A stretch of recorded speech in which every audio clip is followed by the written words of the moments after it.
Et bonjour à tous, je suis MaxLR et aujourd'hui on se retrouve sur Blender pour un nouveau tutoriel. Et aujourd'hui on va voir un truc qui m'a été quand même pas mal demandé, plus ou moins indirectement, c'est je vais traiter des nodes. Les nodes, c'est des fois on me demandait comment est-ce que tu fais pour avoir de la lumière, enfin des contours lumineux, ces objets-là autour des torches ou ce genre de choses. Tout simplement en fait ce sont les nodes. Les nodes c'est ce que ceux qui font du montage appellent aussi le compositing. Enfin c'est du compositing vraiment en fait. C'est-à-dire qu'avec les nodes on peut modifier l'image, on peut changer la couleur, on peut changer certains aspects de l'image, on peut juste changer une partie. En fait pour faire simple c'est un peu comme retoucher une image sur photofiltre. Bon, c'est très simple parce que c'est pas ça en réalité. C'est un peu différent. Mais on va pas s'étendre sur le sujet, hein, c'est pour vous donner une idée. Donc avec les nodes, on peut améliorer et ou combiner des images ensemble. Donc les nodes, ça ressemble à ça.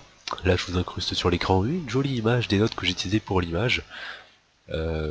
C'est franchement, ça c'est pas compliqué à faire. Alors à la fin du tutoriel, vous saurez largement faire ça. Et donc avec ces nodes là, on passe de cette image là de l'ampoule, que le rendu sans node, sans compositing, à cette image-ci. C'est un peu meilleur la deuxième je trouve quand même.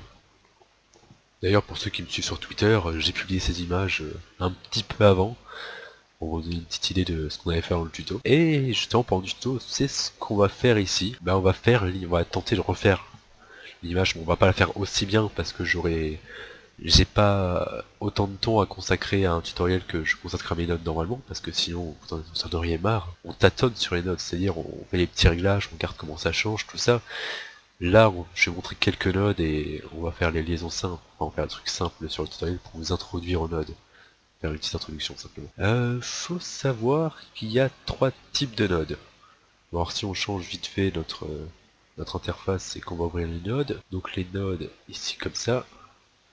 Alors, moi ça s'affiche, parce que j'ai déjà utilisé les nodes sur le fichier, mais normalement vous cliquez sur Use Node ici, et vous avez ça qui s'affiche devant vous. Les nodes, il y en a trois types.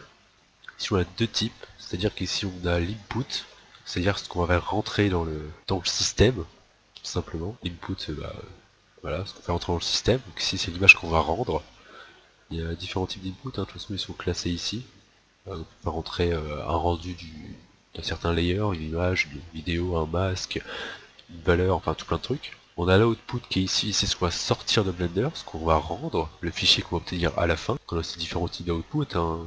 D'ailleurs on va utiliser le viewer et le composite aujourd'hui. Et entre deux, on a les nodes que j'appelle de traitement. C'est-à-dire c'est les nodes qui vont nous permettre de changer les couleurs, l'aspect de certaines choses. Et ça aujourd'hui on va en voir, je sais pas, 4 à peu près. Ouais je pense 4 c'est bien. Et je ferai des tutos séparés pour voir précisément à quoi servent ces nodes individuellement. Donc c'est tout pour l'introduction de cette petite vidéo. On se retrouve juste après et on voit comment on sert des nodes. A tout de suite. Donc il est temps de s'attaquer aux choses sérieuses. On va commencer à faire les notes de notre image. Donc d'abord je vous propose de faire un petit rendu vite fait. Magie! J'appuie sur F11 et pas F12. C'est pas grave, j'ai déjà fait un rendu. Donc ça c'est le rendu qui est fait sans les nodes. C'est bof. Alors nous sur cette image ce qu'on va vouloir c'est faire en sorte que le filament de l'ampoule soit vraiment lumineux, donc qu'il y ait de la lumière autour qui se disperse un peu, qu'il fasse aussi des jolis effets de, je sais pas si vous avez des flares. Quand on prend le soleil en photo, on va avoir des petites formes géométriques qui vont s'afficher sur la diagonale de l'image par rapport au soleil. Je sais pas si je m'exprime très bien, mais je vous montrerai dans le tutoriel comment on fait ça. Et on peut aussi changer les couleurs, parce que là, l'air de rien, ça ne veut rien dire. L'image est grise, et ici, marron. C'est moche. Je vais être franc avec vous, l'image est moche. Et on va faire une dernière chose, c'est qu'on va flouter un peu le fond aussi, pour pouvoir donner plus d'importance à l'ampoule. Donc on va commencer par séparer nos layers. Voilà, alors là c'est un truc qui est un peu intéressant, je trouve. Enfin, un peu, pas mal intéressant je veux dire, c'est qu'il va falloir qu'on sépare le filament du reste de la scène, parce que le filament en particulier, on veut qu'il soit lumineux. Donc on va sélectionner le filament dans le vue 3D, ici, voilà, quelle belle modélisation, alors c'est moi qui ai tout fait, hein, mais je mettrai le fichier dans la description si vous voulez vous entraîner, ne vous inquiétez pas, je sais pas comment dire. Donc notre filament ici, et on va le prendre et le mettre dans le layer 2. Voilà, jusque là vous suivez? Très bien. Très bien, ça c'était pas trop compliqué. Donc dans le layer 2, on a juste notre filament ici. On va ensuite cliquer sur le deuxième icône des propriétés. Deuxième icône, donc c'est les render layers. Normalement, si vous n'avez jamais fait de node, ça vous ne devriez pas y avoir touché. Ça c'est la partie qui est un peu dure à comprendre, que je vais essayer d'expliquer le mieux que je peux. du mieux que je peux, c'est... Ouais, c'est un peu dur. C'est-à-dire que là, on va faire le rendu. Le render layer actuel, il fait le rendu de tous ces layers-là. Si on les sélectionne tous. Il fait le rendu de tout ça. Or, nous, on va devoir faire un traitement spécial pour notre filament. Et notre filament dans ce layer-là, et on veut pas donc ça calcule tous ces layers-là. On veut pas qu'ils prennent en compte l'ampoule. Donc on va créer un nouveau render layer, voilà, qu'on peut appeler filament, fil, c'est bien fil. Et justement, on veut qu'il ne calcule que le deuxième layer. On l'a vu, on l'a mis dans le deuxième layer, donc on veut que ce deuxième layer. Donc on clique sur le deuxième layer. Et ça ne calculera, que le deuxième layer. C'est tout. Voilà, on peut voir que le render layer va tout calculer. Et notre fil, ouais, layer du fil, render layer du fil, ne va calculer que ce layer là, que cette couche là, enfin, que ce truc là, que cette partie là, 3D. Donc une fois qu'on s'est préparé à ça, on peut passer à l'attaque sur les nodes. C'est-à-dire que maintenant, voilà, on va avoir deux inputs, déjà, voilà, on a deux inputs parce qu'on a deux render layers différents. Il va falloir ajouter une input. L'input, hop, c'est un render layer et on a dit qu'il s'appelait fill. Donc on le sélectionne ici. Et maintenant, si on fait un rendu, laisse-moi que ça se fasse. Ouais, voilà. Ah oui, bon, sélectionner par contre tous les layers pour faire le rendu de tous les layers. Si on fait un rendu, un petit rendu, bah déjà vous pouvez voir que ça switch entre deux images, une image avec l'ampoule et le filament, et une image juste avec le filament. Alors pourquoi ça fait ça? C'est que tout simplement les deux render layers, en fait ça... Voilà, par contre ça multiplie par deux le temps de rendu. Non, ça multiplie par deux. Ça calcule deux images. Deux images. Voilà, c'est ça que je veux dire. Donc maintenant on a à la fois le composite, mais ça on s'en fiche. Donc à la fois l'ampoule sans les nodes, et on a aussi un layer juste avec le fil. Et on va commencer par traiter le fil. On va repasser sur les nodes. Voilà, alors, on va se servir de l'output viewer qui nous permet de voir ce qu'on fait vraiment. C'est le viewer ou c'est... Ouais, c'est ça. Et on va cocher backdrop. En fait, ce que ça va faire, c'est que quand on va relier ça à ça, ça va projeter l'image en fond et on va pouvoir voir les changements qu'on fait à l'image vraiment en fait. Donc c'est-à-dire que si je fais add, et quand j'ajoute une note de traitement pour rajouter du flou, alors on choisit phase gaussienne, c'est le plus simple et le plus rapide à calculer, on peut voir vraiment ce qu'on fait à l'image derrière. Donc nous on a dit qu'on voulait que ça fasse comme si ça émettait de la lumière, donc on va flouter sur ce layer le filament. Et quand on va combiner avec l'autre image, on va ajouter du flou par-dessus le filament, ce qui fait qu'on a l'impression qu'il y a un halo lumineux autour si vous voulez. Alors moi quand j'avais fait mes notes chez moi, enfin tout à l'heure, j'avais mis en valeur 69 et 69, bon ouais 70 pour éviter toutes les confusions et tous les jeux de mots débiles, voilà. Voilà. Donc là on a le filament qui est flouté en fait, si vous voulez, pour faire simple. Et ça sur l'image ça va changer une petite couche de lueur là où il y a le filament, pour donner l'impression vraiment qu'il émet de la lumière. On va ensuite rajouter une node pour le filament toujours, pour faire qu'il rajoute de la lumière. Une node de traitement en filter glare. Hop, on va rajouter juste, on peut, voilà, n'hésitez pas à mettre vraiment tout ça en ordre, qu'on puisse s'y retrouver. On va ajouter glare. Donc glare, qu'est-ce que ça fait? Tout simplement, ça va... Bon, je sais pas si je vous fais un dessin, hein, ça fait des jolis effets. Je sais pas comment vous le dire, qu'est-ce que c'est le nombre de directions dans lesquelles la couleur va partir. Donc moi j'en ai mis 13. Donc là voilà, il y a beaucoup plus de petits moments où la lueur part. Et sinon c'est tout, je crois que j'ai fait dessus. J'ai changé un peu le fade, mais ça c'est minime comme changement. On a fait un peu de traitement sur le filament, mais c'est pas fini. Parce que j'avais parlé tout à l'heure d'une petite diffraction, enfin d'un petit flair si vous voulez du filament, et là on va l'enchaîner encore avec la note glare. Parce que vous voyez il y a plusieurs options en haut, on peut choisir entre Streak, Ghost, Foglow et Superstar. Et là on va choisir Ghost, c'est un truc que je trouve vraiment super beau. Il faut pas en abuser parce que ça rend après, ça fait trop après. Vous voyez, ça fait vraiment des tunnels comme ça. Enfin pas des tunnels mais ça va... Le centre de l'image, je sais pas comment dire mais je trouve ça super beau. Alors ça comment est-ce que je l'avais réglé Ah oui alors là pour avoir plein de couleurs, et essayer de séparer les couleurs dans les différents trucs, dans les différentes itérations. Je sais pas comment expliquer en français, c'est terrible. Dans les différents, enfin dans les faits, je sépare la couleur. J'ai rassemblé les trucs par couleur et ça va me permettre d'avoir différentes teintes en fait. Si vous voulez, aussi on a du violet, on a du rouge, du vert et moi je trouve ça super chouette. Maintenant on a nos trois nodes de traitement sur le filament et on va pouvoir ajouter une node pour les combiner si vous voulez, parce qu'on peut pas dire tiens je veux que les deux rentrent dedans, c'est pas possible. C'est un truc qu'on peut pas dire juste les deux rentrent dedans parce qu'on ne saurait pas laquelle prendre ou comment la prendre, quelle intensité la prendre, donc on faut choisir tout ça. Donc on va ajouter une node de traitement qui est dans Color, qui s'appelle Mix, et qu'on va mettre sur la ligne. Alors oui, alors là ça fait blanc, vous allez me dire c'est bizarre, donc c'est complètement normal, il faut rentrer en fait faut rentrer la node, faut connecter la node, faut connecter deux nodes, faut connecter deux images pour que ça rentre, ça va prendre une couleur et il faudra changer le facteur. Alors, vous avez commencé peut-être à dire que c'est compliqué et comment est-ce qu'on peut comprendre comment ça marche. Alors si vous n'avez pas encore compris, je vais vous donner une petite astuce, c'est du îles en fait. C'est-à-dire qu'on va rajouter à chaque étape, il y a juste à suivre le fil. Ici par exemple, on rajoute les flares sur les côtés, qu'on va rentrer ici. Et ici on rajoute le flou qu'on va rentrer ici. Et ici on va mélanger les deux pour ressortir une seule image. Et pour mélanger les deux correctement, quand il s'agit de lumière, il faut choisir la fonction add de la node mix. C'est qu'à la fois on a les effets de lumière, flare et le flou, on a les deux. Voilà. En fait c'est tout. C'est pas plus compliqué. On fait pareil avec l'autre.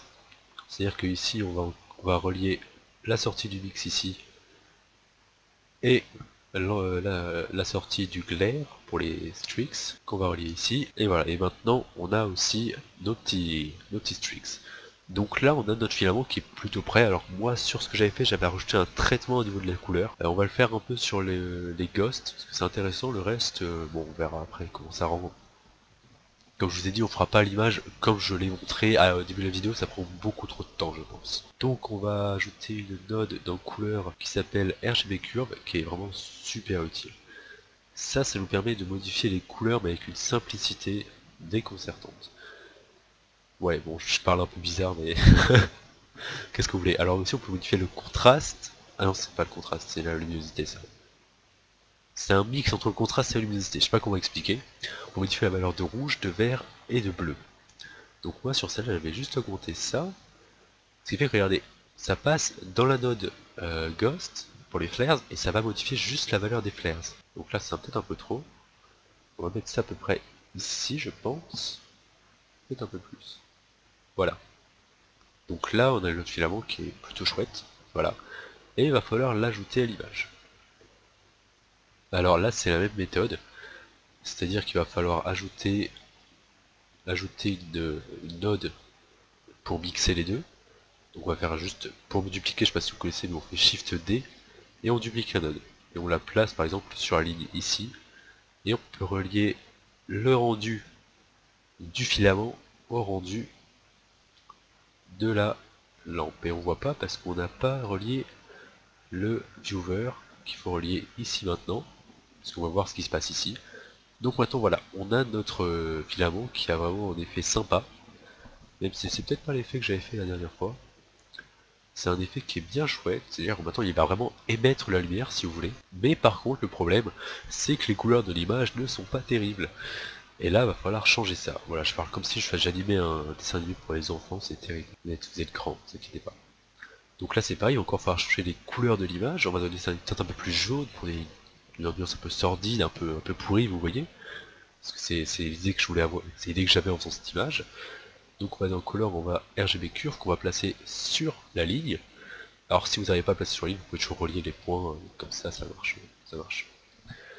Donc alors là, je sais plus vraiment ce que j'avais fait pour avoir une belle couleur. Donc justement, on va voir, on va tâtonner ensemble. Donc on va peut-être essayer de baisser la valeur de bleu, voilà, pour avoir un peu plus de jaune dans l'atmosphère. Hop, on va pas rajouter des points pour faire des essais. Bah c'est bien ça. Bon, on va quand même éventuellement monter un peu le... Non, non, peut-être pas, peut-être un peu moins justement. Voilà. Là c'est plutôt chouette, non? Bon, on va peut-être même agrandir la fenêtre des nodes, donc on y est. Voilà. Alors, maintenant qu'on a fait ça, on a dit qu'on voulait aussi que le fond de l'image soit flou. Alors, pour faire ça, d'abord, il va falloir aussi aller dans la vue 3D. J'avais oublié. Et on va sélectionner notre caméra. Et dans les paramètres de la caméra, hop, on va pousser ça. On va choisir sur quoi ouais, j'avais oublié de changer ça sur le fichier. On va choisir sur quoi la caméra va devoir faire le focus. Sur quoi elle va devoir faire la mise au point en fait. Donc dans l'onglet Depth of Field, on va choisir l'objet cube.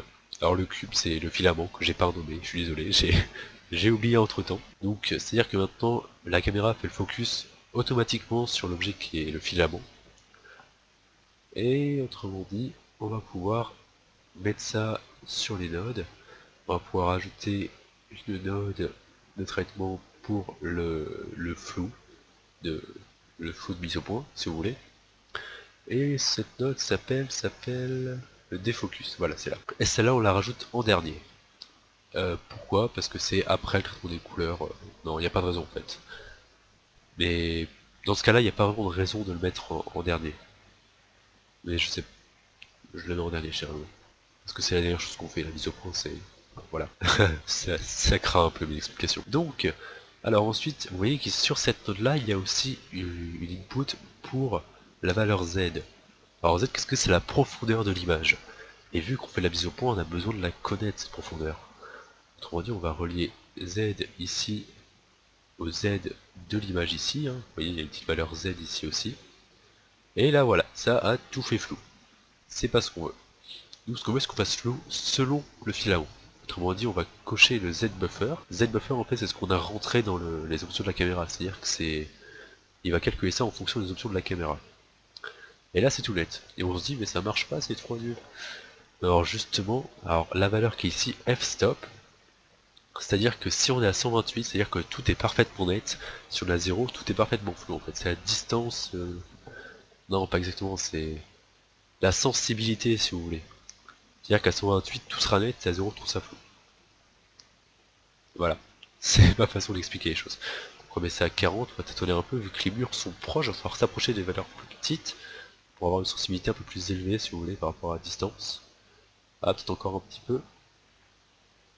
Ah non, on est parti trop loin, donc on va augmenter au fur et à mesure pour voir où est-ce qu'on va. En fait, on peut voir que l'ampoule devient de moins en moins flou alors que le décor reste flou si vous voulez. Encore. Alors sur le fichier que j'avais fait, j'étais monté à 1.7 et de cette façon j'avais l'ampoule qui était nette et le reste qui était flou. Et on peut voir aussi qu'on a juste en dessous une valeur qui est le max velours, c'est-à-dire la valeur maximum de flou. Donc de base si on la met à 0, rien ne sera flou. Et si on l'augmente à fond, ça aura tendance à être beaucoup plus flou. Alors nous vraiment vu qu'on est à côté, moi j'avais une valeur qui était de 864 pour le flou, alors ouais bon, ça change pas grand chose vraiment. Il n'y a aucune différence. Mais... Ah non, 864. Alors, plus cette valeur sera élevée, plus le fond sera flou. Voilà. Et alors, preview ici, ça c'est pour, comment dire, la qualité du flou. Le flou, c'est un truc qui est quand même un petit peu loin à calculer. Autrement dit, si on met en preview, on va avoir un flou de moins bonne qualité. Par contre, quand vous ferez vos rendus, vous pouvez décocher preview, et le flou sera de meilleure qualité. Alors, on peut voir ici, par exemple, on peut avoir, quand on cloche preview, on a plein de pixels blancs ici, on ne sait pas ce qu'il vient de faire là. Et quand on décoche, on les a plus.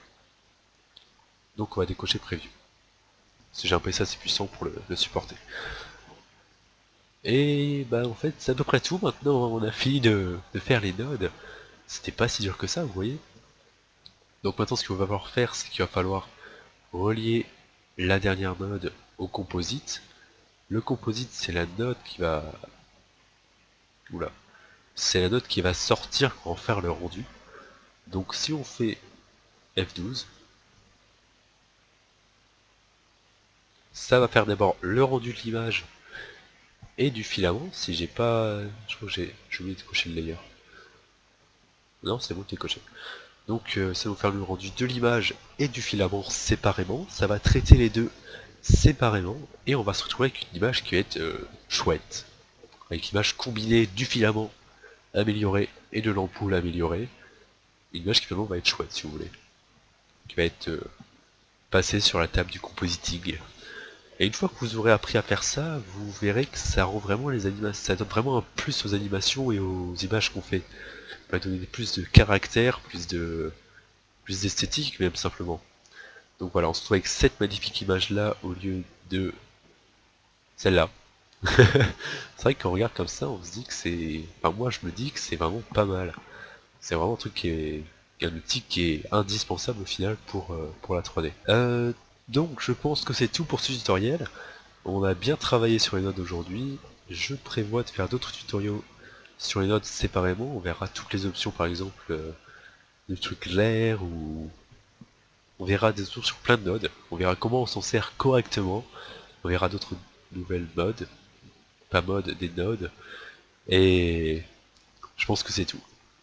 Ces fichiers sont en téléchargement dans la description de la vidéo. Vous pouvez télécharger ces fichiers pour vous entraîner sur ce point blend si vous voulez. Je mettrai à la fois celui que j'avais fini chez moi et que j'avais mis une demi-heure pour les notes pour que ce soit nickel à mon goût.